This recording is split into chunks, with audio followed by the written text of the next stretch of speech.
हजरत मसीह मऊद अलैहिस्सलाम कहिछन्ति, ମୁଁ ଆଜିକାଲିର ନିର୍ବୋଧ ମାନଙ୍କ ପରି ଏହା କହୁନାହିଁ ଯେ ତୁମେ ନିଜର ସହାନୁଭୂତି ଓ ସମବେଦନାକୁ କେବଳ ମୁସଲମାନଙ୍କ ମଧ୍ୟରେ ସୀମିତ ରଖ।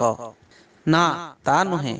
ବରଂ ମୁଁ କହୁଛି ଯେ ତୁମେମାନେ ଈଶ୍ୱର ସୃଷ୍ଟ ସକଳ ପ୍ରାଣୀଙ୍କ ପ୍ରତି ସହାନୁଭୂତି ଓ ଅନୁରାଗ ପ୍ରଦର୍ଶନ କର। ସେ ଯେଉଁ ଜାତି ଧର୍ମ ବା ବର୍ଣ୍ଣର ହୋଇଥାନ୍ତୁ ପଛକେ, ସର୍ବ ପ୍ରାଣୀ ହିତେ ଏହି ମୈତ୍ରୀ ଭାବ ପୋଷଣ କର। ସେ ହିନ୍ଦୁ ହୁଅନ୍ତୁ କି ମୁସଲମାନ କିମ୍ବା ଅନ୍ୟ କୌଣସି ଜାତିର ହୁଅନ୍ତୁ। ମୁଁ କେବେ ହେଲେ ସେପରି ଲୋକଙ୍କ କଥାକୁ ପସନ୍ଦ କରେ ନାହିଁ ଯେଉଁମାନେ କେବଳ ଆପଣା ଜାତି ବା ନିଜ ଧର୍ମର ଅନୁଗାମୀମାନଙ୍କ ମଧ୍ୟରେ ଏହି ବ୍ୟବହାରକୁ ସୀମିତ ରଖିବାକୁ ଚାହାନ୍ତି।